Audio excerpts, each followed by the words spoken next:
radio or online every morning. It's breakfast from 6 a.m. Hope you can join us.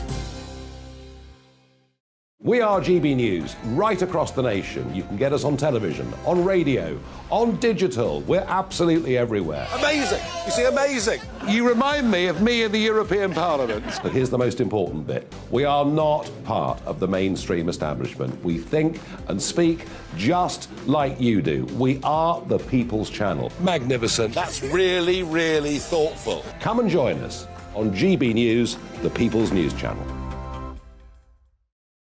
Join me, Nana Akue, Saturday and Sunday afternoons on GB News.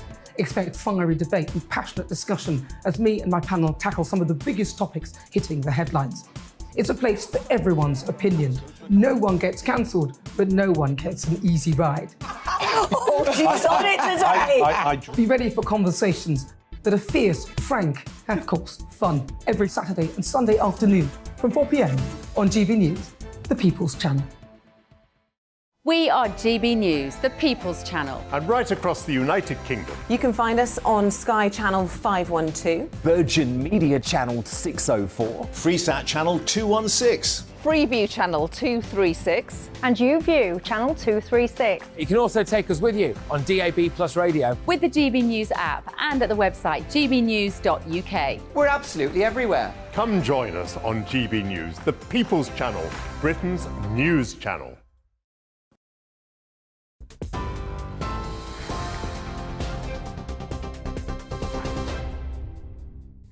Hello there, I'm Aaron Armstrong in the GB newsroom. The Prime Minister will set out his plan to ensure all pupils in England will study some form of maths until the age of 18. Rishi Sunak will set out his priorities for the coming year, including an ambition to combat high rates of innumeracy. He'll do that tomorrow. The UK remains one of the only countries in the world that doesn't require children to study some form of maths up to the age of 18.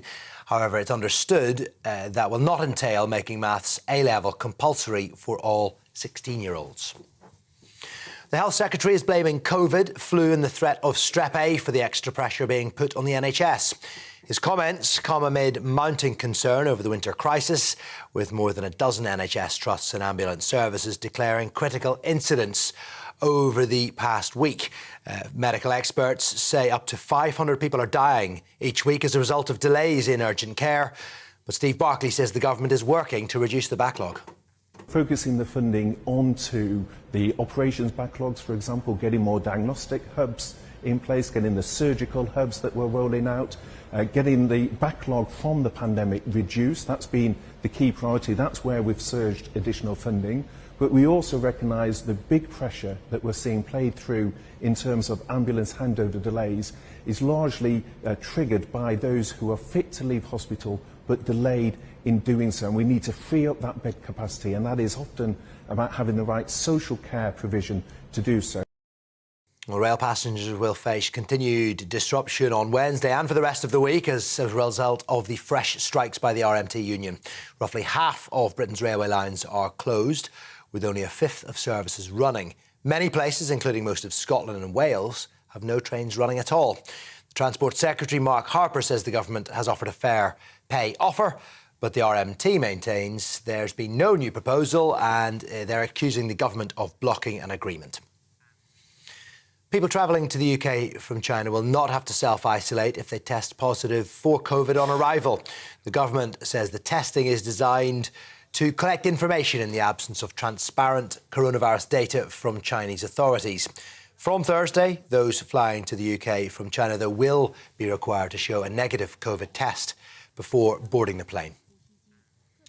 And the disgraced former boss of FTX, Sam Bankman-Fried, has pleaded not guilty to multiple fraud charges in the US following the collapse of his cryptocurrency exchange. He's accused of stealing billions of pounds from customers and investors to fund his hedge fund, buy property and make political donations. Prosecutors say Bankman-Fried orchestrated one of the biggest financial frauds in American history.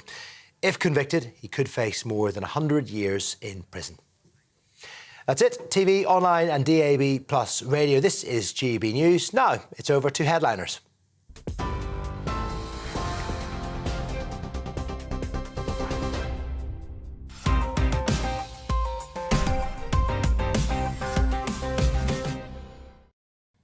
Hello, I'm Simon Evans. Welcome to Headliners, where we'll be taking a look at Wednesday's headlines today and indeed tomorrow morning, or this morning. Joining me tonight are two comedians, one whose New Year's resolution to be on Headliners every day of 2023 is paying off so far. That's Leo Kearse. The other one won't be on Headliners as much as he's already touring Australia for 3 and a bit months. That's Kerry Marks. Is that true, Kerry? It is true, yes. Absolutely. Fantastic. Well, I hope that little plug works for you. I've still got one more of these before I go, so don't get rid of me just yet. That's great. Extraordinary. Wonderful. Yeah. Have you got all your sanitary gear? Because I believe that is a fascist state now, isn't it, on the health front? Is that right? I don't know. That's a myth. I was marooned there during lockdown after the last time we were out there. And yes, I mean, maybe some people get beaten up by the police, but not everybody. Well, that's right, then. You get a bit of that, don't you? Anyway, let's take a look at tomorrow's front pages. Before we go deep into these stories, we'll see what's on the surface. The Daily Mail. Let's not return to face mask madness, either here or in Australia. The Telegraph. Maths at the heart of PM's vision for Britain. The Eye has UK hunts for China's next COVID variant. The Guardian. Doctors condemn delusional Prime Minister after he denies crisis in the NHS, and a photograph of Pele's funeral. The Times, compulsory maths for every 18-year-old. Every schoolchild until the age of 18 will be tortured with maths.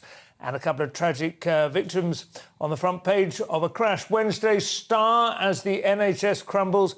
Our bashful Prime Minister is still nowhere to be seen. Where's Rishi? I wonder if he is in that optical illusion, which from here just looks like so much sausage meat. But anyway, those were your front pages. Let's have a look inside.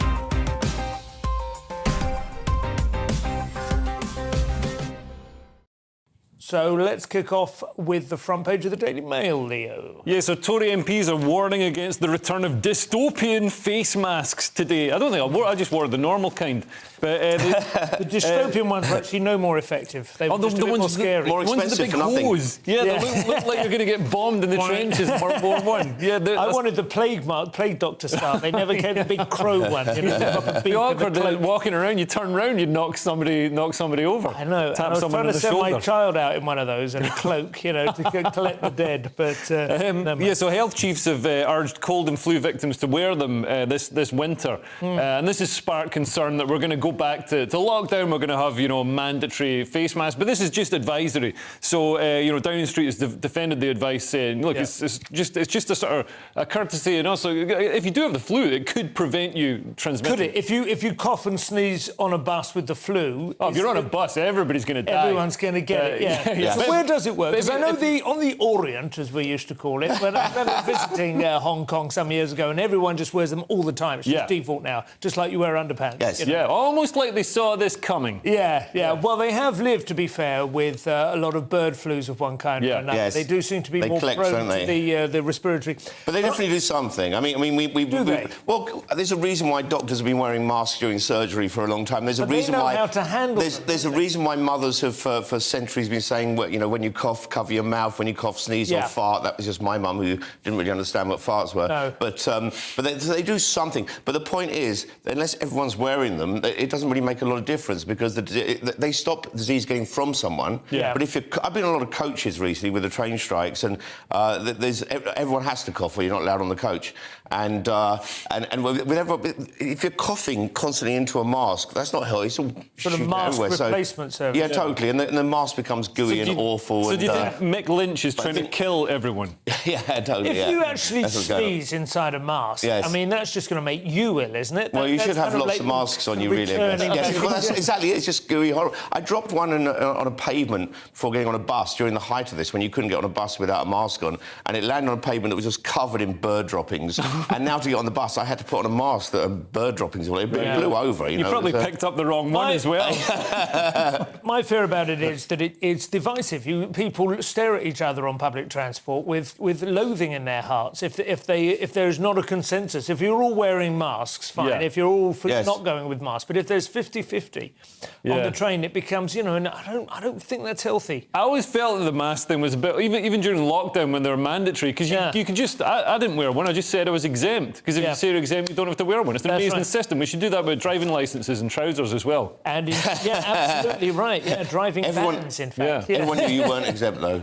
Like, everyone knew. Oh, yeah. Everyone took one look at you and they went, he's not exempt. It's like identifying as non-binary. It's like, what can I do? It's just something you say. We move on to another aspect of the collapse in the NHS. Yeah. The widescreen version. Kerry? I'll mention first, we've got the front page cover on The Guardian of Farewell to Pele, which, of course, was... he's very impressive that he's managed, as a baby boomer, to not only be a hero in his sport, but the rest of his life. And a baby boomer who died without having been found out as a paedophile or anything else is really impressive these days. He continued to be held in very high esteem. Totally. And even became a figurehead for male virility issues, which Did he? thought... Do you not remember that? I remember he was that. The first great... Do you not remember? Yeah, he was the first great... Erectile dysfunction. Erectile dysfunction, yeah. He was the friendly face of it. Yeah. There's not a big cue to be the face of that. Isn't that an ambition? It took a certain amount of nerve, and even that couldn't collapse his reputation. The main story is George Best, meanwhile, you're drinking in a pub in Chelsea, probably had at least as much erectile dysfunction. There we are. You don't get famous for that, really, do you? You become the figurehead for erectile dysfunction. Beatle. Doctors condemn delusional Prime Minister after he denies crisis in the NHS. So he's denying the crisis, which the NHS is obviously in trouble. The NHS has Googled itself and realised it has problems. After reading a very long and unnecessary article, it was told to go to the doctor. Well, it's about day 27,000 of the NHS in crisis. Yeah, now, totally it is. It's daily updates. After it was established, it first went into crisis. The Guardian also is telling us that number 10 says it'll be very difficult for some people to access the NHS this winter. I love it when they say number 10 says, rather. We know it's you, Rishi. I'd love to get away with that in my life. Let's go to 33B says, no, I haven't got any cash on me, sorry. 33B says, you're beautiful. Basically, they're saying he's denying there is going to be a problem this year and that the NHS can cope with it and there's enough money, which there isn't. Yeah. Well, we've talked about this, obviously, kind of repeatedly over the last couple of months. It's all been building up. The general consensus, I think, on this team is that, obviously, it is in trouble, but a lot of that trouble was caused by the probably over-enthusiastic shutting down of the nation for the previous 2 years. Yeah. There's a lot of backlog of people waiting. Sure, but the NHS also needs a lot of money. It's suffering. It gets a lot of money. But it never is enough. Never is enough. Never does it. Equipment's failing. There's 9 and 10 hour waiting list for. By the way, I don't understand. They've got enough money to have like forms asking a 73-year-old man if he's pregnant. You know, they've got enough money but that may not be enough money to cover this difference. I know what you're saying. I think they're wasting a lot of their money. Yeah. I think if I could probably fix it. You know what? Elon Musk needs to buy the NHS next. He'll fire half the staff, half the managers. I'll tell you what is the problem. I mean, I understand what you're saying about diversity officers and all that sort of thing, and it can be annoying, but it's a fairly trivial amount of money. I tell you, this is the problem. This is the root cause, which nobody will talk about. Half of the NHS budget every year is spent on delaying death within the last 18 months of life. Right. The last 18 months. Oh, this is controversial. Well, it is, but that's the reality of it. You're saying to knock them off. Take off 18 months of misery at the end. Bang, solved overnight. You can have all the brand new shiny machines they have in Switzerland. You're saying that now. I mean, how are you going to feel in when I'm 98? 6 or 7 years. 6 or 7 years. Are you for choice in this, or you mean compulsory? I'm just saying we don't. There are films about this, you know, that this dystopian future. Canada has. So I remember watching Logan's Run when I was a kid. Going, how is this a dystopia? This looks perfectly the way it should be. I think there's also things we can't, like these waiting lists, and people were waiting for 9 hours. Why aren't we giving people beepers and saying go to the pub or a coffee shop? Seriously, for 9 hours. Why are we having people sit in a place with no plugs or anything in misery? Dystopian futures, Leo. The Daily Telegraph. Apparently, Rishi Sunak has some visions for Britain that are genuinely chilling. So Rishi Sunak will today set out plans for a radical school shake-up that will see every pupil study maths until they're 18. So, I'm from a family that's half Indian, so I'm not entirely surprised by this focus on maths. You know, I love a bit of maths. Hate to conform to any racial stereotypes or anything, but apparently at the moment less than half of 16 to 19-year-olds study maths. And what's that? Look, that's about 60%, is it? That's how you have to do these jokes, isn't it? Yeah. They have to study maths until they're 18. That means every boy and girl... Oh, hang on. Does that mean they can't leave school at 16, then? Yeah, I guess it does. What, they stay on and do maths? Stay is that on what he's and just saying? do maths. It's a very No, I'm question. sure it must mean that It is kind of those doing weird A-levels will also do maths. Well, it's almost this Blairite assumption that everyone just has to go to college now, let alone stay on until you're 18. I mean, it's such an extraordinary admission of defeat now if you want to leave school at 16 and crack on. Yeah. But maths is one of those subjects, like English, that's actually really useful in whatever you do. Even if you're an apprentice, you've got to count out 3 nails to hammer into a plank. 3 cups of tea. Yeah, 3 cups of tea. 3 sugars in each one. I feel like this is his winning gambit he's hoping for, because this is for his first speech he's planning, first major policy speech. He's going to talk about the NHS crisis, migrants crossing, inflation, cost of living, recession, damaging strikes, and he's quickly going to get into... But really what I'm going to do is have everyone do maths until they're 18. Not like the massive vote that's not what we're looking at here. Although it is interesting, here he says, every opportunity I've had in life began with the education I was so fortunate to receive. So why don't we send every kid to Winchester College? Yes. Fine idea. Yeah. I think a lot of the opportunity you had in life had to do with the money you had, didn't it? My wife has a cousin who teaches... doesn't teach. She's on the staff at Winchester College. Right. And she still can't afford to send her kids there. Which ain't that much, really. I would just be gritting my teeth every day. Can't she just sneak them in? Is that right? Yeah. Was your lunch a bit cold? Was it? Yeah. Anyway, is there anything else on? They have a lot of stories on the front page. Museum lines up loan deal to repatriate Elgin marbles. Have we got anything on that? I thought that was going on... I thought that's been going on forever, hasn't it? Yeah, I'm sure we're constantly repatriating the marbles. Also, Benjamin Netanyahu, that's a bit of a mouthful. He's the leader of Israel's most right-wing ever I don't think it government. was him.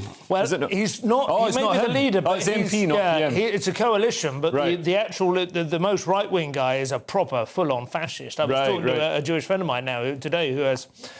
property He does have and everything extreme is views, connected, yes. and he cannot quite understand how they have swung so hard to the right. Well, largely because Netanyahu has teamed up with the extreme right in order... He's trying to get past all the charges against him, so he has teamed up with the far right. Right, to make himself look better. To make a deal, because they will push those charges aside, and it's his way of getting around it. So, yeah. But it's a mischievous title here, this Israeli Prime Minister mosque visit is what we're seeing everywhere. But as far as the Jewish people are concerned, it's a visit to the Temple Mount, which is the most holy place for Jewish people in the world. And calling it the mosque visit is a little bit naughty in the way they describe it. It's a bit of a Guardian headline. It's a bit of a Guardian headline, yes.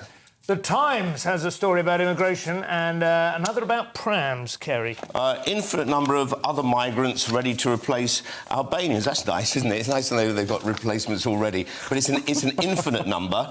I don't know why they're calling it an infinite number. They believe this is going to go on for the rest of history. That infinite's a very big number, you know. Could we handle an infinite number of migrants? I'd like to see that happen, actually. You need an infinite number of hotel rooms. It's actually it is already a philosophical problem, and then you just have to move one up each time. I can't remember what it's called, but... I would have thought that the same method for whatever that we do as far as Albanian migration is concerned is going to work with any other migrant, right? Yeah. It's not like we have a specific one for Albanians and for others. Yeah. I think one thing we haven't tried is a big sign sort of on the southeast coast just saying F off, you know. Would that not be possible? Or some pictures of what it's like inside. Farewell, OK. That's what the F is for. I quite like this third paragraph into the story. It says, shortly before Christmas, Sunak said that a deal to return Albania... And I read that 3 times before I realised there should have been a comma after Christmas. I thought that was a name of the Christmas Sunak. If I had a son and called him Christmas... What a fantastic name to have. Everyone would be so pleased to see you all the time, wouldn't they? Anyway... Also, it'd be Krishy. Yeah, that's true. Yeah, a bit like that island. Anyway, tired of pushy parenting. The other story, it's a smart stroller with a lullaby mode, a wire brush, promises to clean your teeth in 10 seconds, while the makers of the Evie ring want it to be recognised as a medical device. I don't think encouraging children to clean their teeth in 10 seconds is that good, really. It's also got a load of other... This is coming from the CES conference in Las Vegas, or is it CES conference, or... I want a self-driving pram which has revolving knives on the wheels. Why? Just like in Ben-Hur. You remember the... You trust babies with that, do you? You hack down the other nannies and pushy parents and the nanny, the toddler group. Maybe it's wired into the baby's brain so it can just drive itself around. Yeah, Elon Musk will be working on that. But this isn't even expensive for a pram. Prams are insanely expensive. I had to buy 2 because I tried buying a cheap one, but it was rubbish. Well, buy them second-hand, and that goes for the car seats as well, whatever they tell you. Unless they've got a visible fracture, you're fine. That is it for part 1. That was a joke, by the way, I should emphasise. Join us after the break for problems with children's mental health. solutions to the Northern Ireland Protocol and knife crime. Those could be all one story. We'll see in a couple of minutes.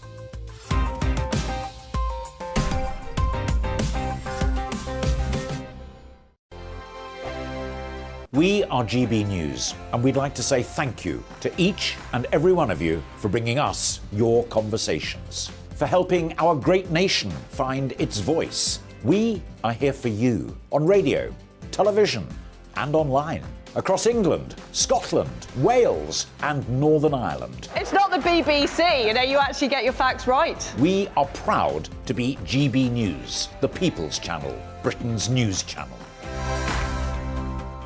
Monday to Thursday, 9 p.m. till 11 p.m. Join me, Dan Wootton. I'll bring you the sharpest takes and hottest debates. Do you not believe in prison? I don't believe in prisons. I'm completely stunned. I guarantee you there'll be no spin, no bias, no censorship. I actually was personally quite offended by it. And no reason to go to bed. So I guess they've always been quite woke. That's Dan Wootton tonight on TV, radio and online. Monday to Thursday from 9 p.m. till 11 p.m. on GB News. The People's Channel, Britain's news channel. Hello there, it's Eamon Holmes here from Breakfast on GB News. We're not just on your television and your screens, We're on DAB plus digital radio, so you can listen to your favourite shows on the move. If you've not yet listened to GB News Radio, it's very simple. We're on your radio player and TuneIn apps, on your smart speaker, phone or tablet, or online at gbnews.uk. Take us with you wherever you go. GB News Radio. You never have to miss a moment of the People's Channel.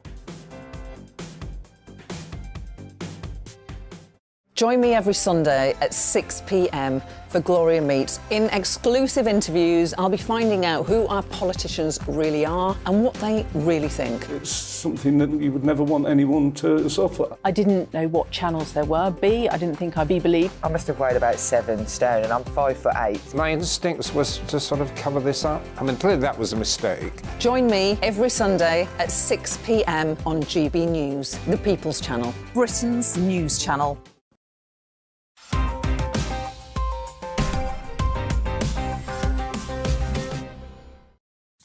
Welcome back to Headliners. I'm your host, Simon Evans, and joining me tonight we have Headliners favourites Leo Kirst and Kerry Marks. So, let us crack on, Leo. Wednesday's Mail, your Irish namesake, has offered an olive branch to Rishi Sunak, although, I'll tell you what, I bet it wasn't a domestically grown olive branch. No, I don't think they grow in Ireland, to be honest. I don't think so. But yeah, Rishi Sunak today welcomed the words from Irish Prime Minister, or Taoiseach, Leo Varadkar, that post-Brexit trade rules for Northern Ireland were a little bit too strict. I think this is something everybody knew. The EU is kind of punishing, it's imposing these stringent rules, punishing the UK for leaving the EU. And also they wanted to send a signal to other countries in the EU. If you leave the EU, we can make things difficult for you. Yeah. But now that it's been 7 years, things have calmed down a bit. Everybody's really, really bored of Brexit and all the sort of shenanigans around it. They've backed off a bit, and the UK is not seen as this pariah state anymore since we sort of led the response on Ukraine. We even did well in the Eurovision Song Finals. Yeah. That's what did it. That's the main thing, that was the great thought, wasn't it? I think Varadkar has seen the way the wind is blowing after that. Well, that's it. I don't know. I really, of all the things that came out of Brexit, I have to say the Northern Irish Protocol, the border in the sea and all the rest, that was the bit that just makes my head, so I never managed to get my head around it. I don't know what it's like on the ground. I just don't know. Yeah, I don't either. But I do think this story is, because it's a Prime Minister who's backtracking a little bit, but nicely, and he's talking compromise and saying, we were too harsh before, and he's saying, I've been listening to both sides now, and we have to find a way through this. And actually, compared to everything else in the news, this is the heartwarming story of the year. It's like nowadays, Life or something. Honestly, I'm glowing, the humanity of it. Yeah. It's a story of compromise nowadays, really. I think we should probably leave it there before we poison it with our with our cynicism that's coming. Yeah. Kerry, Wednesday's Metro picking up on a GB News interview with a Tory MP who now wears something a bit more serious than a mask. There was a GB News interview on this, was there? It was, yeah. OK, right. So this is MP Virginia Crosby, who's saying that she needs to wear a stab-proof vest when visiting her constituents, not because she's suspicious of her constituents, but, of course, this is following the murders of Sir David Amess and Joe Cox. Yeah. She does say that even before we've even had breakfast, many of us receive one or two threats, which I do think the answer to that, though, is have breakfast a bit earlier. You know, well, maybe don't turn your Twitter on too early. It happens after breakfast. But yeah, I can see this is I do hesitate with the idea. I think the point of wearing a stab-proof or a bullet-proof vest is not to tell everyone you're wearing it.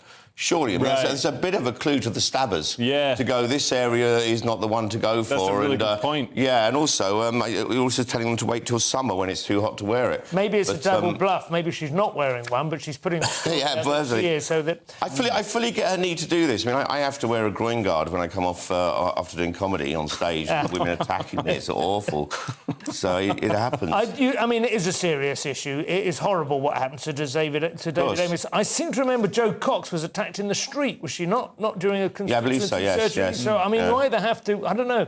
I don't want to trivialise it, but it feels to me like security could be handled more sensibly and more kind of like exclude weapons from the... That would be the obvious thing to do, wouldn't it? Yeah, we're seeing a lot more sort of rancorous vitriol on both sides throughout. There's been a sort of cleaving... In America as well, there's been a cleaving of the left versus the right. And, I think this sort of vitriol means we're not going to get the best politicians, the politicians we need to actually do the job. They're kind of underpaid as it is, and you know, with all this sort of rancorous underarmed threats against as well. Underarmed, yeah. Maybe we need to arm our politicians. It would make PMQs a lot more entertaining.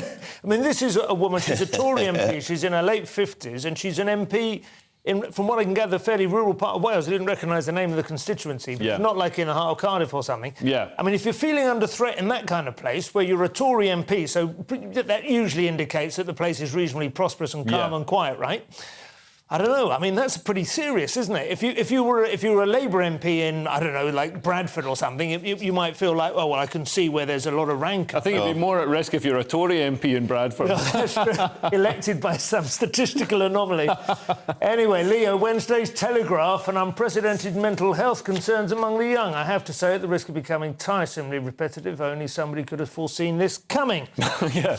Well, more than 1 million children needed treatment for serious mental health problems in the past year, according to NHS figures. So referrals for under-18s increased by nearly 2/5 over the past year. So this is children who are suicidal, self-harming, suffering serious depression or anxiety, and those with eating disorders. And yeah, obviously it's lockdown and social media. Yeah. So lockdown, we locked children away, even though they weren't really at risk from coronavirus, even less risk than other people. People's faces were covered, so you didn't get that sort of the eye contact. You didn't get to see people's lips, let alone moving. Snogging. Yeah, frankly, which is an important part of 17, isn't it? This is the thing, like, all I did. Young people aren't drinking anymore. Like, the amount of young people that don't drink is around 60%, whereas when I was growing up, it was around 0%. So I think these young people, if they learn how to drink, sniff glue, more drinking, have fights... Absolutely. Yeah. I think we've been positive messaging for a long time. We've been, fat is healthy, everyone's beautiful, nothing's wrong. Participation badges, competition is bad, and so on. And they come out and get a reality shock of the real world, where actually beauty counts for everything still.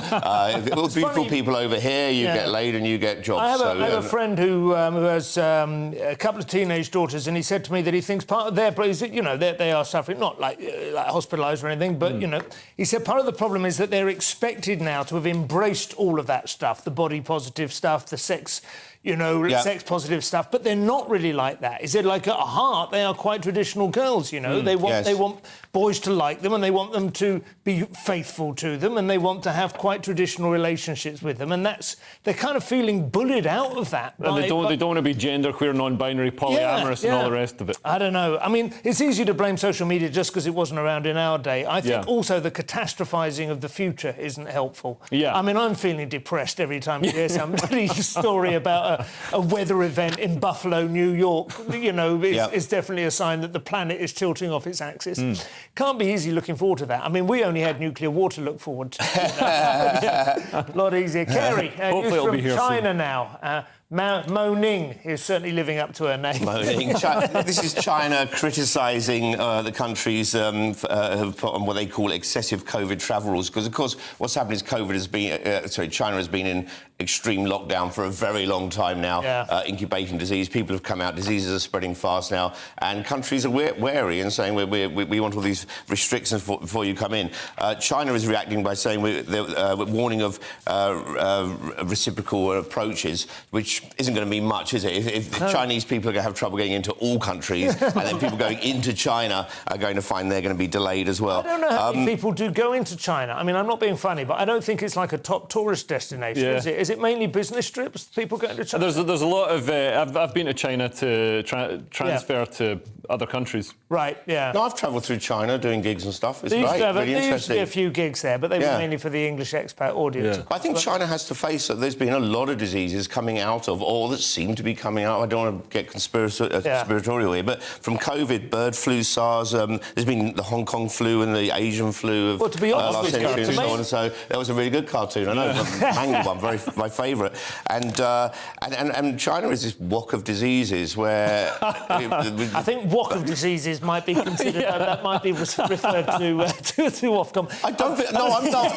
Look, I don't think it's racist to say that there is a problem with wet markets and with the fact that we talk a lot about diet and we really should help. If there is a problem with wet markets, that would be fine. But, of course, the conspiracy theory, which has gained traction, is that it isn't the wet market. Well, let's deal with the reality of wet markets first. No, but the reality is that the cadavers of animals from the laboratory were being sold at the wet market. Yes, that was happening. Vector for disease transmission. OK, that's a fairly... But at least that was... Because they were making loads of money. They were making loads of money from selling these dead animals. But it's a bit rich for China to turn around and be like, oh, listen, other countries, your COVID rules are too stringent. It's like you've just had 3 years of the most stringent rules in the world. Yeah. I'm sticking on wok of disease and I'm not backing down.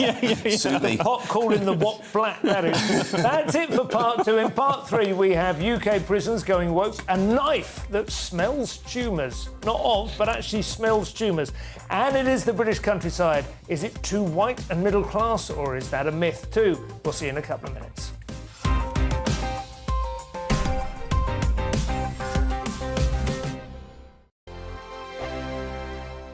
Monday to Thursday nights on GB News. At 6, it's Dubes & Co. 7 o'clock, Farage. At 8, join Mark Stein. And at 9, Dan Wootton Tonight, followed by Headliners.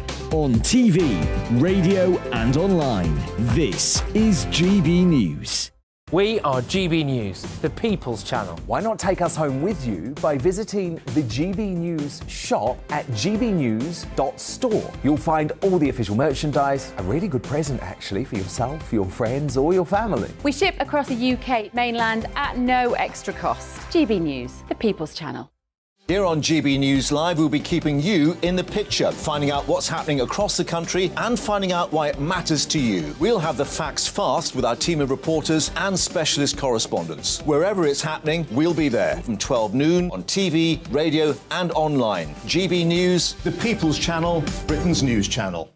Monday to Thursday on GB News, it's Bev Turner Today from 10 a.m. We're going to be here for you, our GB News family, to keep you up to date, but also make you smile. The guy went from puberty to adultery. And I can't wait to bring a few of my own opinions. I have no time for cultural totalitarianism. We'll engage in passionate, but always polite debate, with your thoughts and opinions at the centre of it all. Only on GB News, the People's Channel, Britain's news channel.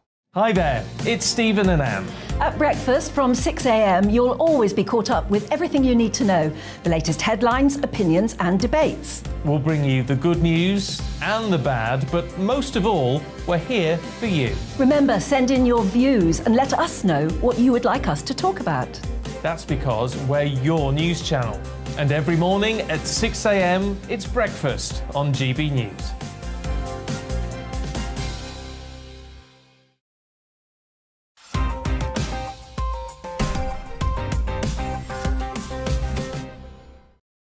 And welcome back to the headliners. Leo, Wednesday's Times. To kick us off, UK prisons are spending millions on ensuring diversity. I was under the impression that the prison sector was one where minorities were actually quite well represented. But well, with this walk of diseases, well, what can I do to top that? So, yeah, but prisons have spent... I mean, prisons is also another area of the public sector that we're always being told is grotesquely underfunded by the horrible Tories. But apparently, prisons have spent more than £11 million on equality, diversity and inclusion staff in jails over the past 2 years, according to this investigation. Some of the prisons have 3 staff dealing with equality, diversity and inclusion. Do we understand, is this to, I suppose, facilitate diversity on the staff, among the screws, as they used to be known, or is this... So it's among the staff and ensuring that they have the correct views, so indoctrinating them with whatever woke nonsense.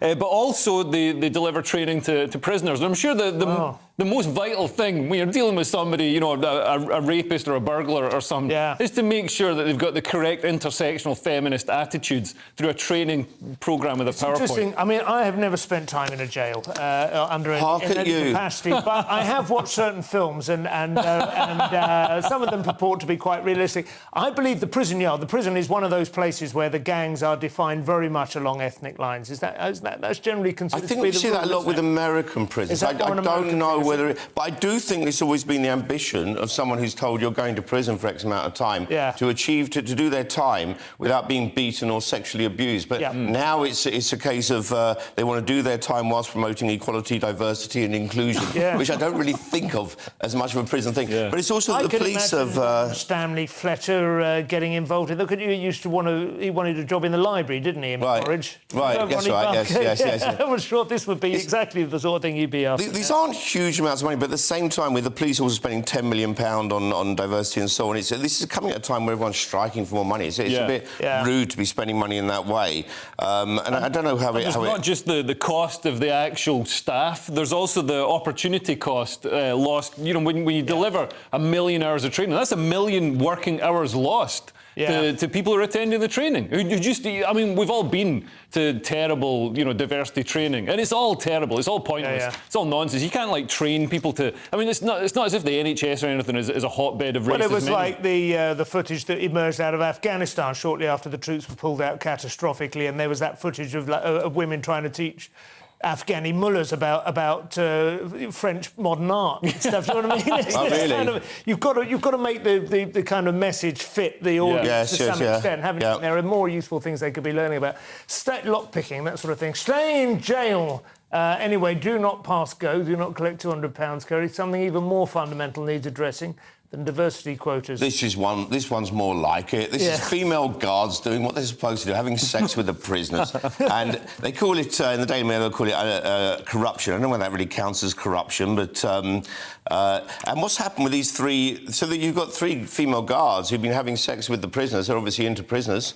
And as a result, they've been sent to prison. So for them, this is the Aladdin's cave of everything they're into. I mean, I don't want to sound too derogatory about... They'll have been sent to a female prison, surely. No difference. It didn't say it wasn't female prisoners. No difference in Scotland. You can is that right? All the men will be identifying. Well, nowadays, the Daily Mail, I think, are really just outraged that prisoners getting a bit of action by choice. They don't like that in a prison. But there's a list here of different officers who've committed, or had sex with prisoners. But there's an odd one here. A court heard that one called Gunn also smuggled in a pair of knickers for the prisoner inside her bra, which seems odd because there's a much easier way for a woman to smuggle in a pair of knickers entirely unnoticed. When you're a woman, I think you can really wear a pair of knickers into most places without people being suspicious. I don't quite understand what goes on in jails now. There are a lot of mobile phones obviously seem to be changing hands. There's money. There's all sorts of stuff going on. One of them receiving Snapchat images. There was a photograph, the picture of prison officer Aishia Gunn kissing inmate Kuram Razak inside his cell was almost like a professionally taken portrait. Did you see it? It was in the newspaper. It's in the newspaper. Well, they shouldn't allow a portrait. It's like a beautiful take. It was really nice. That was daft. You're bound to get caught. Exactly. I mean, it was quite nicely set. You know, it was almost like a wedding shot or something. What about this story? This mobile phone smuggling. I mean, this has got to be getting more and more painful. Like, phones are huge now. Absolutely massive. Beveled edges. This story's really about women still like bad boys. That's what's going on. Leo, over to The Guardian. The new rival to the Swiss Army knife has something a bit more impressive than the point for getting stones out of horses' hooves. So, researchers at Imperial College London have actually done something useful for a change instead of, doing mad research into whatever it is. They've invented this knife called iKnife. Invented this knife called iKnife that can reliably diagnose endometrial cancer and help thousands of healthy women get the all clear quicker. You might wonder how this... So it can smell tumours. You might wonder how it can smell given that it's got no nose. But it uses electrical currents to differentiate between cancerous and healthy tissue by analysing the smoke that's emitted when the tissues have vaporised. So, you know, this saves time in the biopsy. It's not as precise as the biopsy, but a biopsy, you're waiting for 3 weeks, and those are the most, you know, paranoid weeks of your life, whereas this lets you know and presumably, although it's called an eye knife, it's not actually a knife. It doesn't penetrate the flesh. It's just placed against the flesh. It's a good knife. I think it does. It's not one of those bad knives. It does cut. It's a surgical knife. Oh, it is a surgical knife. You're right, but I love the fact you read through the entire article where it talks about the benefit. At no point do they go, knife. Who wants to have a knife? Next, they're coming up with a knife that can detect whether you've been stabbed or not by it. This is also sometimes called the sniffing scalpel. They're working on the genius bullet. They're working on a testicular cancer that can be felt by a castrator. It's not going to be. It's not a great name, is it? All I'm saying is, come up with a better name for this thing. I want to be sure whether it is a knife that does slice into the flesh and then. No, it looks like a scalpel. It doesn't need to be the same thing. It looks like a scalpel. No, sort of. It's a light thing. It touches. It doesn't really stab in. But they are working on a knife that detects hemorrhoids, which will be a bit of a stab in the dark. Let me get the line up. Come on now. It was. I'm not here for nothing. Over to it's like a wok of bad jokes. Over to Spain with Wednesday's Times. It seems the tradition of Papa Lazarou from the League of Gentlemen. It's been abandoned by Netflix, but it continues in Catalonia. This is the blackface row that hit Spain. It's the oldest Feast of Three Kings parade, where where people black up. I've seen pictures of this, and there's loads of people all blacked up. And this has now become an issue on the 3rd of January, when it happens on the 6th of January. You think there would have been an issue earlier, like during last year or the last few years, rather than suddenly it's come up 3 days before the event? So this is in the country where bullfighting is still happening. Right? I think it's like 35,000 bulls a year are still killed in bullfights, and lots of American tourists. And do they eat them afterwards? Oh, well, that's fine then, isn't it? Just, but you know, 90% of the large part of the audience are Americans who go and watch. Then they don't realise what they're letting themselves in for, and 90% never return. But anyway, so what it is, it's the celebration of... They've picked one of the wise men from the story, and I believe that he's supposed to be... I don't know whether this is written in the story, but he's supposed to be black, so they think they can celebrate him by mocking him racistly. is I think what's going on here. And this is Balthazar. He's always presented as black on Christmas cards and so on. The Three Kings. They come from three. I don't know whether he's factually in the Bible. I remember this from when I was 6, and he was definitely a white 6-year-old child, and he was Scottish. Scottish, I remember. Did he not have a bit of boot black on his face then? No, actually, probably did. Very progressive school. This is South West Scotland in the 80s, probably. To be fair, this is an organisation called Afrofeminas, who I think have encountered mass indifference from the people of Spain generally. I don't think it's having much effect. Apparently, there's another petition, which is that camels not be used in the event, that attracted vastly more signatures. Right. Totally. I think I'm totally against women wearing camel toe. That's not nice for camels, is it? They can see why they get really upset. They need to get the camels in the bullfighting ring. Get them with a spear. Yes. Camel fighting.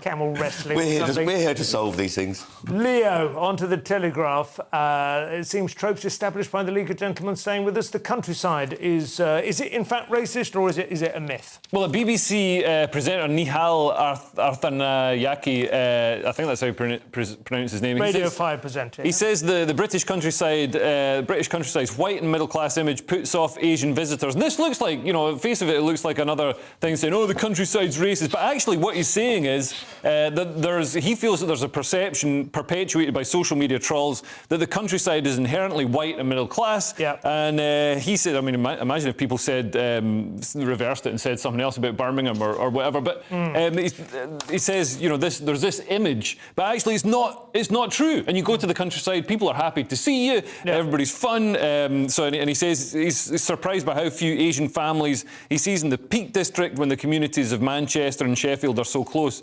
I don't know, I mean, maybe it's cold. I mean, maybe it's just not. And I've found... you know, immigrant communities are sometimes a bit more common sense than British people. They don't like leave to walk up a mountain unless there's someone at the top of the mountain to do. They haven't inherited this tradition that is an adequate way to spend the weekend, have they? We've just sort of accepted it because it's been done for generations before other things like Netflix came along. Yeah, they have better entertainment. Yeah. Although I will say it is actually great walking, and walking, you know, up elevations is a good way to get the heart thumping. And when you meet people on the path, it is very friendly, and it is, I think, fair to say. It's nice. And he's saying that when he walks along the path, as a Sri Lankan, there's people that wave and say hello. He doesn't realise they're actually planning to hunt him later on. And he says, I'm often surprised how few Asian families I see in the Peak District. That's because they've all been hunted. And he says that this is one of the most tolerant countries on the planet, which he'll probably get killed for that, because people hate that kind of stuff.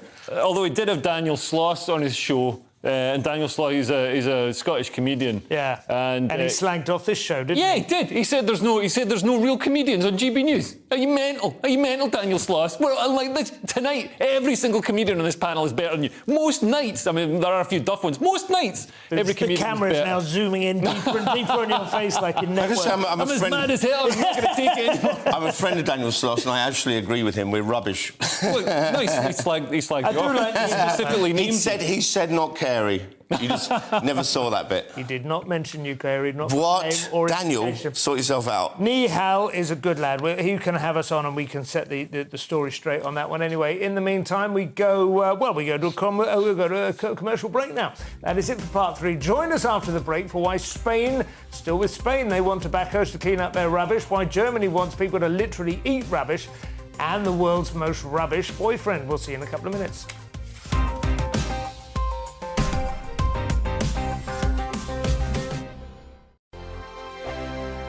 Every morning from 6 o'clock, we'll wake you up with GB News Breakfast with all the stories you didn't know from the night before. So whether it's serious news, entertainment, or your own views from all over our great nation, we're here to kick off your day with a smile. And the national media should be reflecting and reporting what's happening here. You will notice the northwestern accents. Whether you're with us on TV, radio, or online, every morning, it's breakfast from 6 a.m. Hope you can join us. We are GB News, right across the nation. You can get us on television, on radio, on digital. We're absolutely everywhere. Amazing! You see, amazing! You remind me of me in the European Parliament. But here's the most important bit. We are not part of the mainstream establishment. We think and speak just like you do. We are the People's Channel. Magnificent. That's really, really thoughtful. Come and join us on GB News, the People's News Channel. My name's Tom Harwood and join me 9:30 a.m. every weekday for The Briefing, your one-stop shop for everything you need to know about what's going on in politics today. I wonder if this is a deal that might need to be like the biscuits in this factory, twice baked. Is there not an opportunity here to win out against the extremes? Tom Harwood, GB News. What are you going to do about it? Things should have been done differently, and they certainly are being done differently. Don't miss it. The Briefing with me, Tom Harwood, 9:30 Monday to Friday on GB News. Join me, Nana Akue, Saturday and Sunday afternoons on GB News. Expect fiery debate and passionate discussion as me and my panel tackle some of the biggest topics hitting the headlines. It's a place for everyone's opinion. No one gets cancelled, but no one gets an easy ride. Oh, she's on it today! Be ready for conversations that are fierce, frank, and of course, fun. Every Saturday and Sunday afternoon from 4 p.m. on GB News, the People's Channel.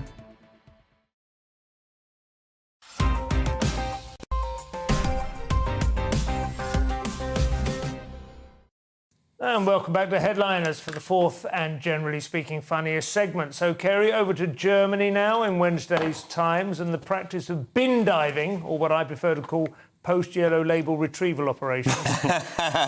This has been a criminal offence. Germany's planning to legalise bin diving, which I thought at first it was dustbins diving in the ocean, which sounded like great fun, but it's not. No. It is people diving into dustbins, but they don't call it that. They call it reclaiming food, which sounds a lot nicer. I think this is news to most people in most countries who don't have any laws on bin diving. We never really thought of it. I travelled around Europe bin diving. That was my first hitchhiking. Yeah, there were two things we would do. The occasional runner, if we were feeling fit. Yeah, and then dive into a bin. Most evenings, our main meal came from hanging around the bins outside McDonald's or, in like the 1980s. I can't remember the brand name. Do you actually dive, or do you head first and see what you come out with? Somebody holds the waistband, yeah. Just surprise so you don't yourself. Go right over. Yes, like a party game. You get something quite warm out of that. I mean, we are quite near to a major retailer here, of course. In the evening, we all get the yellow labels. Yeah. But I'm assuming they all then go onto a homeless shelter or something, don't they, afterwards? They do, but I mean, I don't think they can take everything. I mean, I don't think you give a homeless shelter, 12 cooked chickens. No, I suppose not. So where do you reckon they go to? I don't know. I'm going to look now. I'm now going to look, yeah. We are right next to the canals. They probably put them on a barge and take them up to the gypsy... No, I'm not going to... There's probably all kinds of interesting options you have. Anyway, I find it extraordinary that you make it illegal. People get trapped in skips. I don't think it should be illegal or compulsory. I don't think anyone should have to dive into a bin or be told they can't. The Venezuelan government made it compulsory. If you want to stay alive, you've got to bin dive. You've got to eat your dog as well. You certainly can't claim benefits until you've explored that avenue. Wednesday's Guardian, Leo. A heatwave is smashing temperature records across the continent, and Spain has plans to make tobacco companies empty the ashtrays on the Titanic. This seems a bit futile to me. That's right. So they're going to make tobacco companies, Spain's government's going to make tobacco companies responsible for paying to clear away cigarette butts. And one of the ways they're going to do this comes as a sort of raft of measures. They're also banning single-use plastic cutlery and plates, which will make it difficult for those dumpster divers. Yeah. Also cotton buds, expanded polystyrene cups and plastic straws. They're going to put a scheme on where you can redeem each cigarette butt that you collect for 20 cents. So 20 cents? 20 cents. That's like the old bringing back bottles in the park for long back. Stinkier. Right, yeah, okay. 20 smaller. 20 like 20 pence of a euro. Yeah. But that also means that's quite a lot of money. It's quite a lot of money, yeah. And it's going to go on the price of a packet of cigarettes. But I mean, luckily they're already at £187 a packet, so nobody's going to notice. Wow. Isn't that nice that people live on the street? They can pick up butts and take them in and get some money and so on. And also smoke like the free can tobacco and so on. And I can get the principle of this, but there's another principle involved, which is no matter how bad tobacco companies are, if someone's dropping litter, that's their fault, right? It's not the company's fault that someone's throwing a cigarette on the bin. I don't think you get blamed for that. Yeah, look, they make lots of money, they're evil, everything else, but I still think whoever's dropping the butt, that's their fault, right? Yeah, but you can't catch them, can you? It's too easy. Whereas the tobacco companies are making a product that invariably does end up, and these things are quite toxic, right? They don't disperse. And particularly in the oceans, there's 5 billion cigarette ends in the ocean, and they really. I've done a bit of scuba diving. They really choke the coral. They're incredibly polluting to the ocean. You're fighting your way through them whilst you're swimming. Cigarette butts everywhere. They take 10 years to decompose. But why aren't we making ones that decompose? Yeah. I mean, it's 2022. Surely we can do that. Untipped, like in the old days. Yeah. Well, they've all moved on. You can get your nicotine from a vaping machine now. There really is no excuse anymore, is there? I mean, I like to be a libertarian on these things, but it's probably about time they were phased out, don't you? Yeah. I'm not sure. I don't know. I've got a feeling about the vapes that there's going to be something that's going to turn up in a few years' time, like it does with everything. Yeah, it's not going to be any worse than smoking, is it? Yeah, but you remember... Yes, sure, but... It's the single worst killer on the planet. But you remember when the lights came out and then they realised that people thought they were better for a long time and said smoke cigarette lights. Thought that. Yes, they did. For a long time, this light or that light... And then knew they weren't better. It was a lie. That's different. They couldn't have known because it was a lot of research that showed it was getting to the bottom of the lungs and actually doing more damage. Right. And that took a good 10 years. Yes, they were taking it in deeper because it was light. So I was right to overall, smoke. it got worse. I was right to smoke my Capstan untipped. Yeah, correct. Yes, right. You always make such good decisions. But to hold it in the mouth and then just like a cigar. Out, yeah. Just go for the tongue cancer. Over to the Mirror now, Kerry-Ann. What else would you find in the Mirror but a failure of a husband and a father? The Mirror is now taking its stories from Reddit, it seems. My boyfriend shamed me for embarrassing him whilst I gave birth to our child. This is an actual story of a woman. She's giving birth and her boyfriend the whole way through is saying things like, "Can you stop screaming? You're really embarrassing me." And, of course, everyone on Reddit has had a complete explosion on this guy saying, "Get rid of him. He's disgraceful, and he was calling her disgusting. But I'm kind of with him. I think women could try a bit harder whilst they're giving birth. You know, have a bit of dignity. Yeah. You know, with your legs open, making all these noises, and some of them are doing blackface and stuff they think they can get away with during that. And no, actually, stop it. It was obscene. And also performative obscenity. The reason everybody on Reddit was losing their minds is because they're all virgins. So they've never been in a relationship. They're men on the internet. I really genuinely never have heard my wife swear quite as competently as she did when the labour pain. So she was about a week and a half late, and they use the sort of they induce it, as they call it, and it comes much worse at that point. Much faster. And we have been through 6 or 8 weeks of the National Childbirth Trust every Monday evening, learning about how you roll back and forth on a Swiss ball, and there's a sort of massaging technique. That was out the window. Yes. Faster. Epidural. Get him in here. Get him in here now. Do not come back to me without an anaesthetist. And do they practice the swearing and the racism as well? to be prepared for that? All comes out. All comes churning out. But seriously, the guy's an idiot, isn't he? I mean, who was he embarrassed in front of? The nurses and so on who used talking of idiots, this will put into some sort of perspective on the appropriately named iNews, people who consider themselves to be in sexual relationships with cartoon characters. Yeah, this sounds like it came from Reddit as well. So this is inside the world of fictosexuals. This is another flag. You know, they've got those flags for asexual, polyamorous, whatever it is. Ukraine. There's one for fictosexual. Yeah, it'd be great if those were actual countries. You're getting everybody's asexual. I would invade them with very little film for price. They don't need to. They're going to die out within a generation. But yeah, so they've got their own flag, and they're attracted to fictional characters. So this person, who's called Levi, is named after a pair of jeans, and he would have been best off left in those jeans. But his first crush was on the Prince Ivanhoe, then fell in love with Robin Hood, then each of the Musketeers, and then it says Levi is currently in a relationship with a video game character, Mayoi Ayase, from the game Ensemble Stars. You're not in a relationship with a relationship is a two-way thing. Yes. This video game character hasn't given any consent for you to masturbate over them. And then a bit later it actually says, well, I found out I'm autistic, and that's too big to, impose on anyone else at the moment, and I'm also transsexual, so this just feels a lot safer. Well, it is safer because it's nothing. It's not a thing. And also, nothing is happening. All those things you just described are all the required things for a Guardian reader to go on a date with someone. Also, don't you have to fall in love with all the Musketeers? You can't do one. It's one for all and all for one, isn't it? That's the deal. We all know that. Yeah, I love the fact it also says on here in the article, it says that they even have their own flag. It's like, well, everyone's got their own flag now. That's the world we live in. You believe a thing. But to say something really controversial and upset a load of people here, when it comes to falling in love with fictional characters, and I know many of you won't agree with me, but millions of people love this bloke called Jesus, right? Not in that kind of way, though, as a rule. I don't know. I've spoken to some of them. I don't think buff. I don't think there is anything remotely unusual about this. They're trying to create the idea that they've created a new idea. Yeah. I mean, the whole point of romantic fiction throughout the centuries has been that you fall in love with Heathcliff, you fall in love with, Jane Eyre. Well, not Jane Eyre, but you know what I mean. It's the whole point is that there's something that is evoked in fiction. Humans are. But I don't think anybody would say that they're currently in a relationship. No, with exactly. That's the nonsense of it. And have a flag on their Twitter bio. Certainly not with the cartoon fox that plays Robin Hood. Ivanhoe was the inspiration for Robin Hood, apparently. We did this on the show the other day. Although, funnily enough, if this guy had a hoe, then he wouldn't need to... People fall in love with buildings and everything, don't they? We have time for them. Okay. The Guardian has 52 acts of kindness, Kerry, though some of them are perilously close to harassment. This is, The Guardian is suggesting 52 acts of kindness for us all to spread joy in every week of 2023. It's actually quite a nice list, but except for being told to spread joy, which never makes any of us feel good. It's quite a condescending article.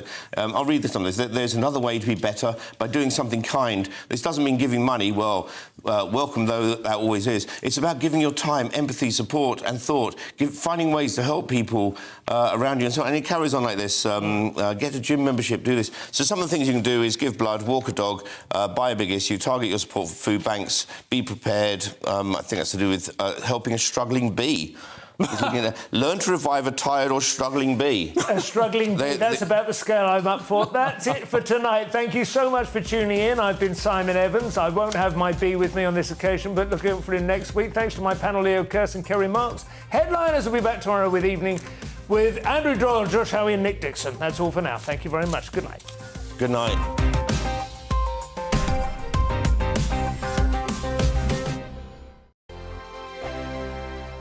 I'm Mark Dolan. Join me at 11 on GB News for Headliners, in which I'll be joined by two of the UK's top comedians discussing tomorrow's papers. If it's an important story, we'll cover it, but we'll have some fun along the way. Headliners, the late-night paper review that won't send you to sleep like the others will. 7 nights a week at 11 p.m. on GB News.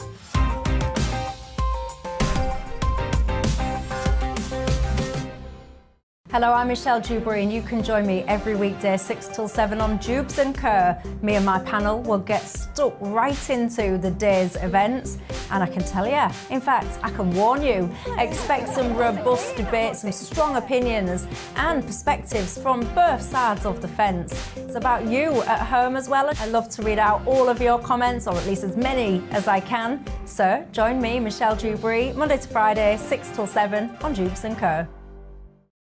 I'm Mark White. As GB News Home and Security Editor, I cover those key issues that are so important to you. Our authorities, our communities doing all they can to combat violent crime. With the public services under unbearable strain, why are we still failing to control our borders? Defence, the first priority of any government, has been continually hollowed out. Can we trust our politicians to protect the armed forces? Join me, Mark White, on GB News. We are GB News, the People's Channel. And right across the United Kingdom. You can find us on Sky Channel 512. Virgin Media Channel 604. Freesat Channel 216. Freeview Channel 236. And YouView Channel 236. You can also take us with you on DAB Plus Radio. With the GB News app and at the website gbnews.uk. We're absolutely everywhere. Come join us on GB News, the People's Channel, Britain's news channel. Join my show Farage, 7 p.m. till 8 p.m. Monday through Thursday, and there you will get opinion, analysis, debate, and I'll cover stories that nobody else dares to touch. You've been cancelled. Join the club. Oh my goodness me. And then for the last 15 minutes, talking pints. We're over a drink. We have a civilised conversation with someone. We very often disagree, but we do it in a grown-up way. Come and join me on Farage. Monday to Thursday on GB News, it's Bev Turner Today from 10 a.m. There's never been a more interesting but also critical time in British politics, and I can't wait to bring you the biggest stories of the day with the best factual accuracy and also a few of my own opinions thrown in. We'll engage in passionate but always polite debate with your thoughts and opinions at the centre of it all. Monday to Thursday, 10 till 12 on TV, on radio and online.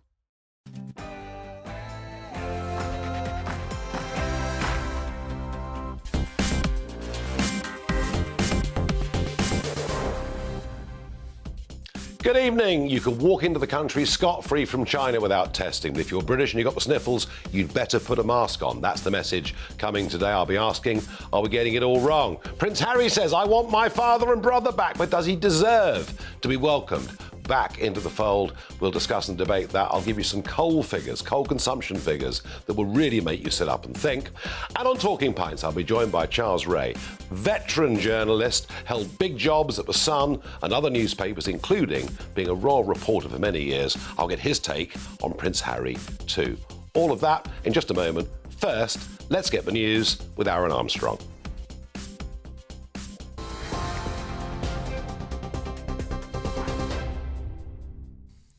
Hello, I'm Aaron Armstrong in the GB newsroom. Rail passengers will face continued disruption for the rest of the week because of a fresh round of strikes by the RMT union.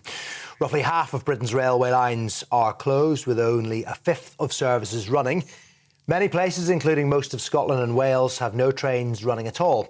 The Transport Secretary, Mark Harper, says the government has offered a very fair pay offer, but the RMT maintains there's been no new proposal and is accusing the government of blocking an agreement. The Health Secretary is blaming the triple threat of COVID, flu and Strep A cases for the extra pressure being put on the NHS. Steve Barclay's comments come amid mounting concern over the winter crisis, with more than a dozen NHS trusts and ambulance services declaring critical incidents over the festive period. Medical experts say up to 500 people are dying each week as a result of delays in urgent care. But Steve Barclay says the government has a plan to help free up beds. Focusing the funding onto the operations backlogs, for example, getting more diagnostic hubs in place, getting the surgical hubs that we're rolling out, getting the backlog from the pandemic reduced. That's been the key priority. That's where we've surged additional funding. But we also recognise the big pressure that we're seeing played through in terms of ambulance handover delays is largely triggered by those who are fit to leave hospital but delayed in doing so. And we need to free up that bed capacity, and that is often about having the right social care provision to do so. To the UK from China will not have to quarantine if they test positive for COVID on arrival. The government says the move will help collect information because Beijing's government is refusing to share its own coronavirus data. Now those flying to the UK from China will be required to show a negative COVID test, though, before boarding the plane. The Prime Minister says Ukraine can count on the UK for ongoing long-term support. Rishi Sunak held a call with President Volodymyr Zelensky this afternoon where he pledged to provide further equipment in the coming weeks to ensure Ukraine's victory on the battlefield. The UK has recently delivered more than 1,000 anti-air missiles in recent days in response to a renewed wave of Russian attacks.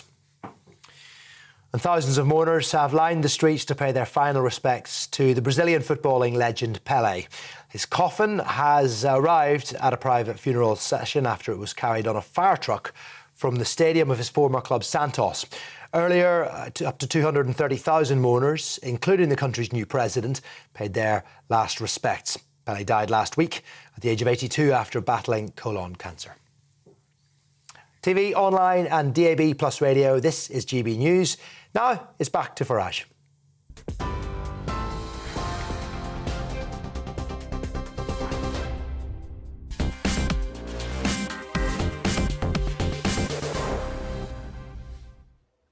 Good evening. Well, I was one of those voices urging the government, saying, look, don't do what you did last time and just allow people to come in at will from China, spreading COVID and perhaps, who knows, a new damaging variant. And the government over New Year said, yes, we will test people coming in from China. Today we've learnt the truth. The tests are voluntary. And even if you come in from China and test positive, there's no need to isolate at all. Oh, and by the way, if you're coming from Hong Kong, there's no need to test in any way at all. I thought. I wonder what they're really up to. And yes, at the same time, we've had cabinet ministers telling us, if you've got the sniffles and you're travelling on public transport, you'd better wear a mask. If you go into the office, you don't feel too good, you'd better wear a mask. If you're at school, you better wear a mask. And I began to think, are we getting this all wrong again? Are we being very, very soft on COVID coming into the country, but very harsh on those that live here? Are we going back down a slippery, authoritarian road? I don't know the answer to it. I'm going to debate it this evening, but I want to ask you that question, you at home, that question, watching and listening. Do you think we could be getting this all wrong again? Let me know your thoughts, farage@gbnews.uk. Well, joining me to discuss this is Dr. Tina Pearce, GP and expert on long COVID, which we haven't heard much about lately, but we'll come to. Tina, I made the point here that we're being very lax about people coming in. And yet, are we seeing the first signs, given that flu appears to be a major problem and perhaps lack of immunity? I'll get your thoughts on that. Are we beginning to see the government gearing up to get tough with us again? I think this shows how confused everybody is and how we haven't followed a scientific, ethical or morally correct direction from the beginning. Boris Johnson told us from the start we will always follow the science. I know, but he didn't tell us whose science he was following because it wasn't the science that I was used to or many of my colleagues were used to or many scientists across the world could understand. So a lot of what we did was totally illogical. Totally illogical. I have patients who are telling me that they had an unusual virus in 2019. So it was already here by 2020. We had a lot of patients who, in September had various unusual flu-like symptoms. So do we blame China for all of this? Do we blame China for not telling us what this was all about? No, I don't think it's as simple as that, actually, Nigel. I think that we have overreacted to something that was completely treatable. And so I'm going to say a few things that might shock a few people now, and that we completely followed the wrong lines of policies, completely wrong. And by that, do you mean lockdown? And yes, lockdown was completely nonsensical. It didn't make any sense at all. There were a whole load of things. I mean, it's going to take, how long have you got? You know, we've got so much to unpick here. So first of all, the PCR test is not COVID specific. Kerry Mullins developed it. He said it was never to be used to test for a specific virus. You can find anything you like with a PCR test. So it's not COVID specific. It's set at different labs, set it at different cycles. I don't know if you know all about that. Yes. Well, yes, because I tested positive at a moment when I wanted to go on a very important overseas trip. But then they tested again and I was negative. Yes, and it shows was explained how unreliable it is. Yeah. It shouldn't be set at more than 27 cycles. Anything above 27 cycles, it's going to be magnifying something so much it would be a false positive. So we were diagnosing false positives, Absolutely. is what you're saying. The government set it at 40 to 45 cycles. So over 90% false positives. So you make that of what you were, work out what that means. But basically, lockdown's done enormous health harm to the country. Oh, terrible. And then there was this ridiculous thing about asymptomatic spread. Well, the WHO in June of 2020 said that that asymptomatic spread was absolutely insignificant. It was so rare. And yet we were making people stay at home who had a positive test that wasn't COVID specific, that was set to be very false positive, when they were fit and healthy and could have gone to work. So the whole thing has been very mismanaged, Now, I would say. There is a huge COVID outbreak, if we believe the tests. Which could be treated. In China at the moment. Yeah. Oh, and yes, that one. We're seeing the first signs today of government beginning to tell us. I mean, let me put this to you. Yes. If somebody has got the sniffles, yes, does it make sense, perhaps, for them to wear a face mask on public transport? No, none whatsoever. There are over 100 studies that show that face masks don't work. They, if you know those blue ones that everyone's wearing. Yeah, the cheapo ones. The cheapo ones that we wear in theatre when we're doing operations. It's there as a splash guard to stop the spit from the surgeon as he's talking to his colleagues going into the patient, and also when you cut an artery in it, we don't want it in your mouth. No, too much. It's a split guard. It doesn't stop germs. The holes in those are 600 microns. Each hole is 600 microns, and the virus is 5. So what you're saying then is, as we approach a winter, where there's going to be, by the looks of it, a lot more flu and a lot more COVID, the government, if they're going down this route already, it sounds to me like they've learnt nothing. Exactly. It's a complete waste of time and money, and it gives people a false sense of security, maybe. If people are ill and have symptoms, they should stay home. Just like they did for many, many, many decades if they had flu. People didn't go out. And that's the right thing. And you're too ill anyway to go out, so you stay home. You really are ill. And you are ill if you've got flu, and you stay home and you get over it.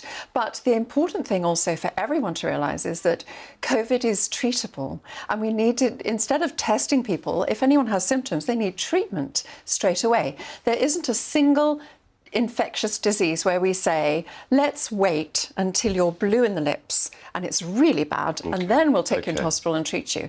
There have been, all over the world, we have been treating acute COVID very, very effectively. Are you fearful that we could head back down the wrong route with this government? Yes, very much so. Very much so. I can't see any scientific reason for all the draconian measures that they threw at us and instigated and ruined our economy, ruined people's mental health, 2/3, something like 25% of all young girls aged 13 to 15 are now self-harming. 1/3 of our young people have mental health issues and anxiety. Small children have developmental delay because they need to see people's faces when we're talking. For their development, And that's all being taken away from them. This is appalling what's happened. Our society, we were told we couldn't talk to... We mustn't do it again. We mustn't do it again. We were told we mustn't talk to each other, we can't smile at each other, we have to stand far away, we can't hug each other. Complete nonsense. And so, mysteriously, did you notice flu disappeared for 2 years? I know. That doesn't happen. A lot of what they were saying was COVID was flu. But, Tina Pearce, some people did get seriously ill with COVID. My point is, if they had been treated immediately, then we would have brought those numbers right down. OK. But long COVID, you've specialised in the treatment of long... Yes. We heard a lot of talk about long COVID. Yes. We've heard nothing for months and months and months in our national media about and many people saying they can't go back to work. Has that contributed to the number of people that have packed up work? How serious a problem now is long COVID? It was a big problem. I do see a lot of patients with long COVID. It is a real condition. In my experience, they are untreated and undiagnosed patients who have got a genetic predisposition to developing long COVID. So they have undiagnosed and untreated mast cell activation syndrome, which is a condition where your mast cells overreact to infections and then make you very inflamed in different systems, which give you lots and lots of symptoms, from low blood pressure to tachycardia to rashes, insomnia, anxiety, chest problems, etc., etc. So it is real, but in my experience, it's predominantly coming out in patients who've got a genetic propensity to it, and in those who were not treated immediately for acute COVID. Would you say it's a relatively small number of people? No, I don't think it's a small number, because 17% of the population have mast cell activation syndrome. And are we treating it effectively now? No. No, not in the NHS, no. OK, Tina Pearce, on that quite sobering thought. So for most of us, it's not a great problem. For some, it is. Let's just hope the government do not repeat the horrific mistakes that we made last time round. I hope and pray that if they even attempt to do that, we will stand up and fight back. But last time, we just did what we were told. In a moment, I'm going to tell you what next year's, 2023's, consumption for coal is going to be around the world, and you'll begin to wonder why we're building all these wind turbines. I promise you.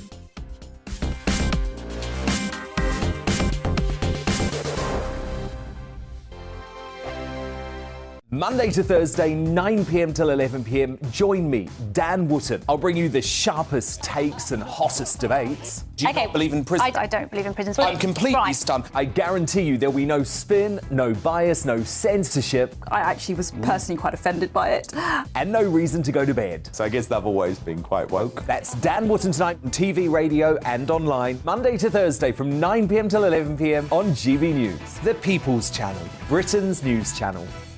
Every morning from 6 o'clock, we'll wake you up with GB News Breakfast with all the stories you didn't know from the night before. So whether it's serious news, entertainment, or your own views from all over our great nation, we're here to kick off your day with a smile. The national media should be reflecting and reporting what's happening here. You will notice the northwestern accents. Whether you're with us on TV, radio, or online, every morning, it's breakfast from 6 a.m. Hope you can join us. Join me every Sunday at 6 p.m. for Gloria Meets. In exclusive interviews, I'll be finding out who our politicians really are and what they really think. It's something that you would never want anyone to suffer. I didn't know what channels there were. I didn't think I'd be believed. I must have weighed about 7 stone and I'm 5'8". My instinct was to sort of cover this up. I mean, clearly that was a mistake. Join me every Sunday at 6 p.m. on GB News, the People's Channel, Britain's news channel. Hello there, it's Eamon Holmes here from Breakfast on GB News. We're not just on your television and your screens, you know. We're on DAB plus digital radio, so you can listen to your favourite shows on the move. If you've not yet listened to GB News Radio, it's very simple. We're on your radio player and TuneIn apps, on your smart speaker, phone or tablet, or online at gbnews.uk. Take us with you wherever you go. GB News Radio. You never have to miss a moment of the People's Channel. My name's Tom Harwood, and join me 9:30 a.m. every weekday for The Briefing, your one-stop shop for everything you need to know about what's going on in politics today. I wonder if this is a deal that might need to be like the biscuits in this factory, twice baked. Is there not an opportunity here to win out against the extremes? Tom Harwood, GB News. What are you going to do about it? Things should have been done differently, and they certainly are being done differently. Don't miss it. The Briefing with me, Tom Harwood, 9:30 Monday to Friday on GB News. Hello, I'm Simon Evans. Join me on GB News for Headliners at 11 p.m, where I'll be joined by two of the country's top comedians as we take a look at tomorrow's newspapers tonight. If it's a big story, we'll be covering it, I guarantee, but we'll also have some fun along the way. That's GB News Headliners at 11 p.m. We won't put you to sleep, unlike some of the other paper review shows out there. So join us, 11 p.m, 7 nights a week.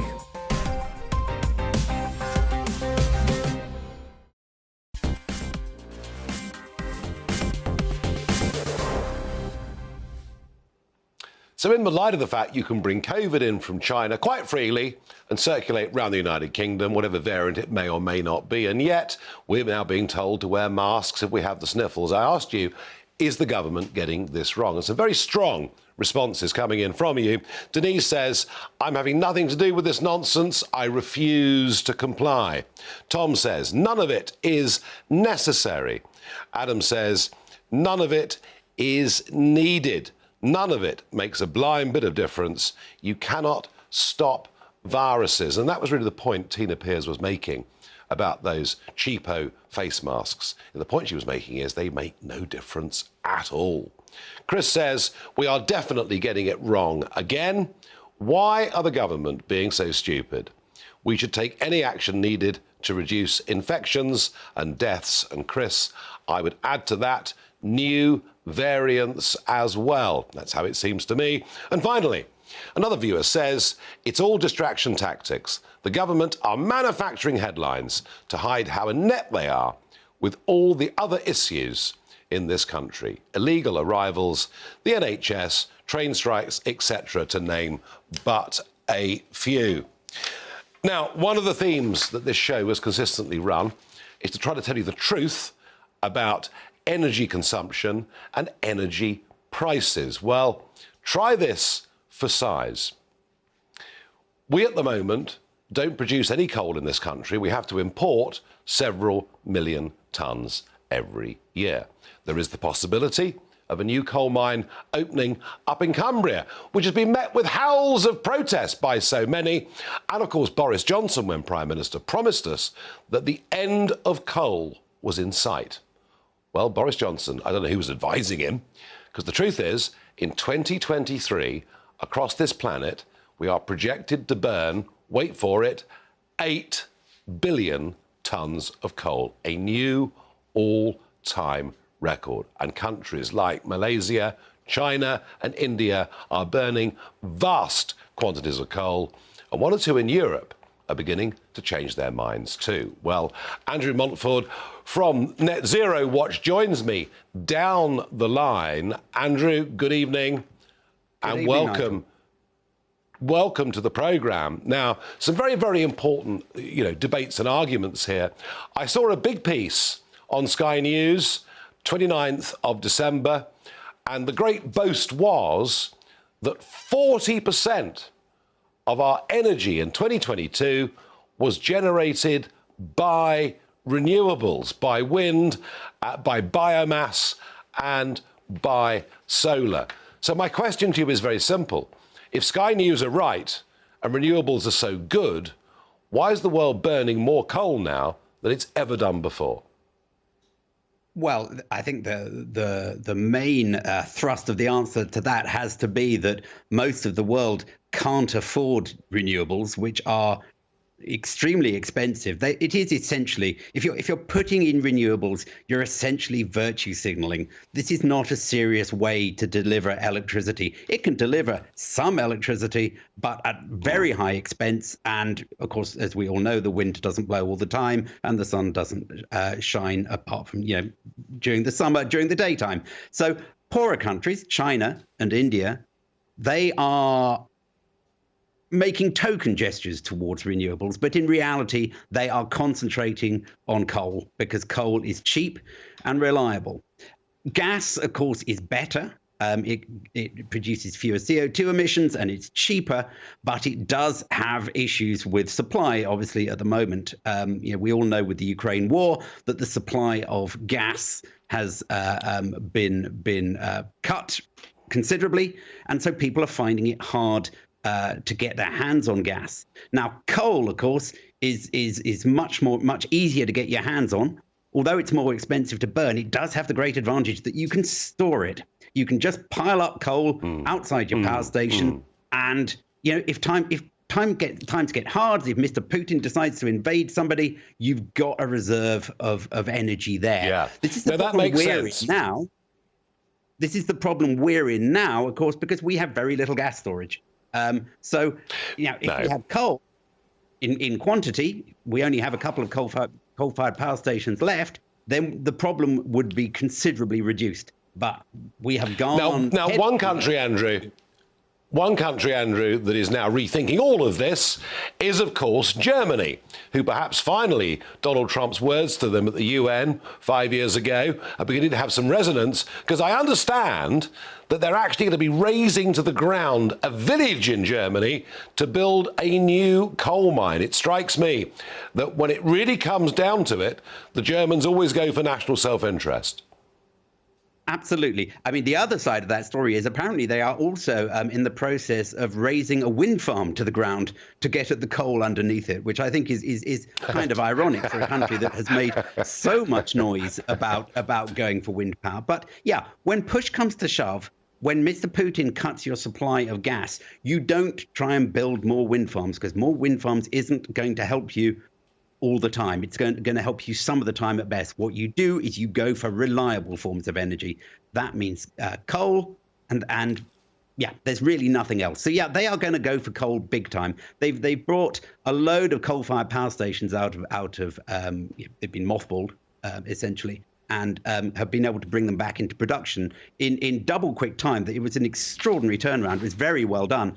We, of course, can't do that here because Alok Sharma decided that our mothball plants, coal-fired power stations, were going to be blown up. So they have been destroyed, with the result that we're left with very little coal-fired capacity at all. And what there is left is supposed to close next year. So next winter is going to be really interesting. We got away with it this year we got lucky. We had a cold snap, but most of December was relatively mild.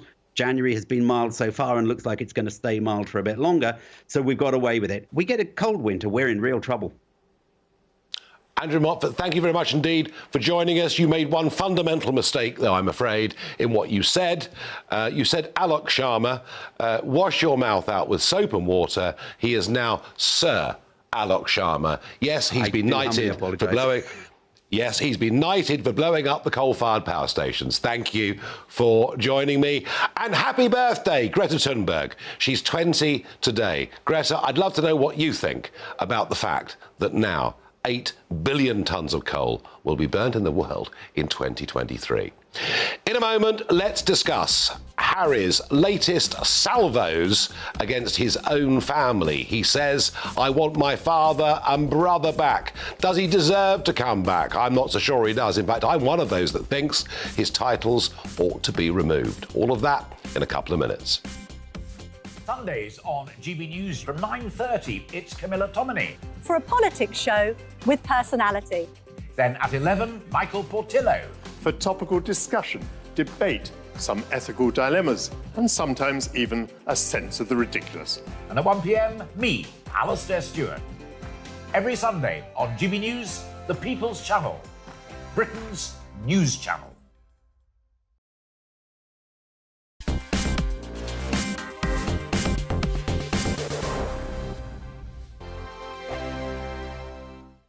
We are GB News, and we'd like to say thank you to each and every one of you for bringing us your conversations, for helping our great nation find its voice. We are here for you on radio, television, and online. across England, Scotland, Wales, and Northern Ireland. It's not the BBC, you actually get your facts right. We are proud to be GB News, the People's Channel, Britain's news channel. Hi there, it's Stephen and Anne. At breakfast from 6 a.m, you'll always be caught up with everything you need to know, the latest headlines, opinions and debates. We'll bring you the good news and the bad, but most of all, we're here for you. Remember, send in your views and let us know what you would like us to talk about. That's because we're your news channel. And every morning at 6 a.m, it's breakfast on GB News. Monday to Thursday on GB News, it's Bev Turner Today from 10 a.m. We're going to be here for you, our GB News family, to keep you up to date, but also make you smile. The guy went from puberty to adultery. And I can't wait to bring a few of my own opinions. I have no time for cultural totalitarianism. We'll engage in passionate, but always polite debate, with your thoughts and opinions at the centre of it all. Only on GB News, the People's Channel, Britain's news channel. Join me, Nana Akue, Saturday and Sunday afternoons on GB News. Expect fiery debate and passionate discussion as me and my panel tackle some of the biggest topics hitting the headlines. It's a place for everyone's opinion. No one gets cancelled, but no one gets an easy ride. Oh, she's on it today! Be ready for conversations that are fierce, frank, and of course, fun. Every Saturday and Sunday afternoon from 4 p.m. on GB News, the People's Channel.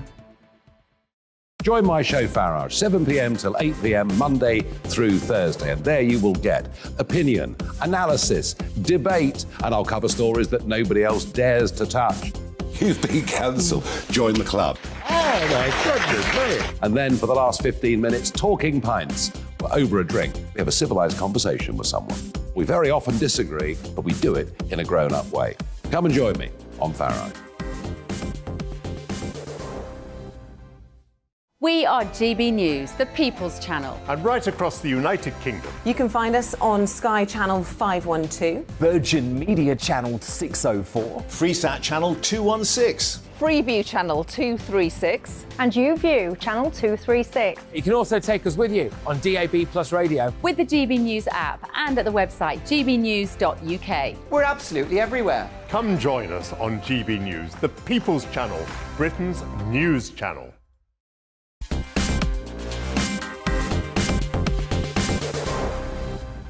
It's unending. Yes, it's Prince Harry's latest salvo. The book Spare is out next week. He's done a couple of very big interviews, and we've got some sort of pre-clips of it. This is what he had to say to Anderson Cooper on American television. It'll be shown this Sunday evening. One of the criticisms that you've received is that, well, okay, fine, you want to move to California, you want to step back from the institutional role, why be so public? You say you tried to do this privately. And every single time I've tried to do it privately, there have been briefings and leakings and planting of stories against me and my wife. You know, the family motto is never complain, never explain, but it's just a motto, and it doesn't really hold. There's a lot of complaining and a lot of explaining. Endless. Private being done through leaks. Through leaks. They will feed or have a conversation with the correspondent, and that correspondent will literally be spoon-fed information and write the story, and then at the bottom of it, they will say that they've reached out to Buckingham Palace for comment. But the whole story is Buckingham Palace commenting. So when we're being told for the last 6 years, we can't put a statement out to protect you, but you do it for other members of the family, there becomes a point when silence is betrayal. There we are. He's got a good PR guy, hasn't he? Well, so do the royal family. They all seem to have very good PR guys. No, I think the royal family have had terrible PR over the years, but that's a different debate. I mean, the point is this: Narinder Kaur, thank you for joining me. I know that you have been supportive.